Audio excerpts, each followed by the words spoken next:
Hey guys, so I'm a huge fan of Dark Souls and I love the first one, but I was waiting for another Souls game to come out and I think we've got it. This is a different art style from what they're used to, but you know, let's try it out, see if it's any good. So you start off in Firelink Shrine and...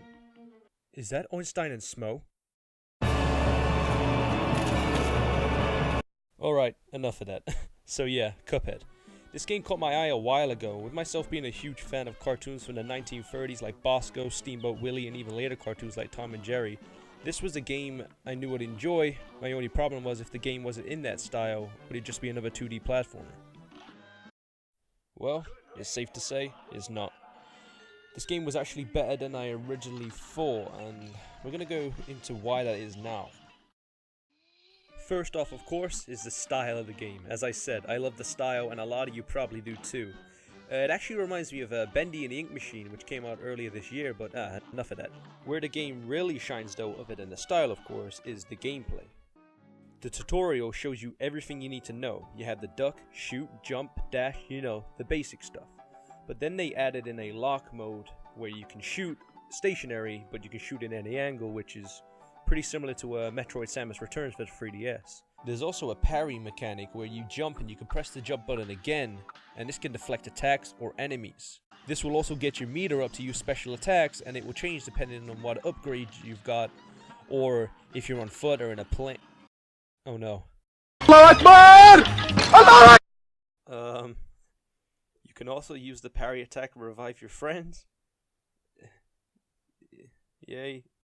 Speaking of friends, co-op, personally, this is the best way to play the game as they do it really well. There are a few games where co-op is fun, but the way the camera moves and other things like that just make it less enjoyable.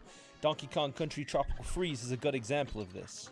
The camera will be focused on player 1 and not player 2, so when you're trying to move around together, it doesn't flow well. But Cuphead, they nailed it. It works really well for this game.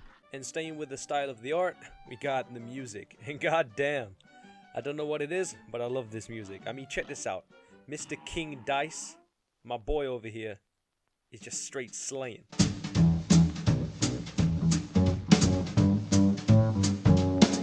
I'm Mr. King Dice. I'm the gamest in the land.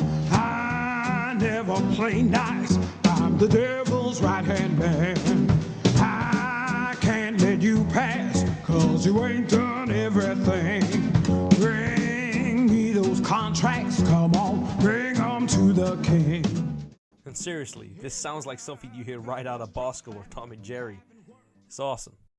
Now, I want to talk about the levels and the thing that Cuphead does differently from other games, especially 2D games, and that it focuses really heavy on the boss battles.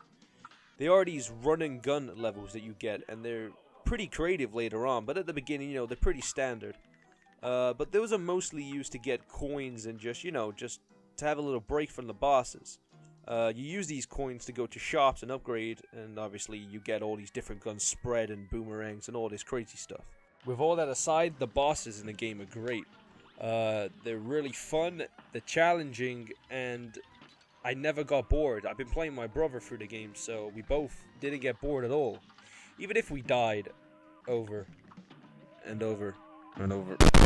This is one of the best aspects of Cuphead, the difficulty. I didn't think it was going to be too challenging, but I was definitely wrong. It isn't as hard as in it's cheap or anything, it's just, well, it's fucking hard. And if you're curious, in the second world there's a pond thing where you can check how many times you died, and that's pretty cool. It was alright, brother. There is a simple mode as well for people who are struggling with the game.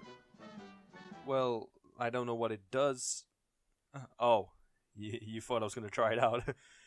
No, I ain't no pussy. I'm gonna stay on shit. Now, moving on to the overworld, there is a few things you will find, but it's pretty bare bones, but, you know, it still looks great, so... Is that a fucking fish fishing? But yeah, all joking aside, a lot of this here I don't want to spoil for you, especially the bosses, because there are some great bosses that actually have some pretty cool tricks, unique stuff, you know, stuff you might not expect, so at least try it out for that. Overall, wait, is there anything I missed? Oh, well, it's not like anyone's gonna fucking watch this anyways. This is a great game, and a lot of people may complain about the game being short, and oh, the levels are short, oh, the bosses are short. Well, no, fuck you. The game's good. It's got cups and fucking fishing. No, but seriously, it's worth whatever. It's how much it costs? 15, 16 pounds, it's like $12. I don't know. Just get it. It's good. It's fucking good.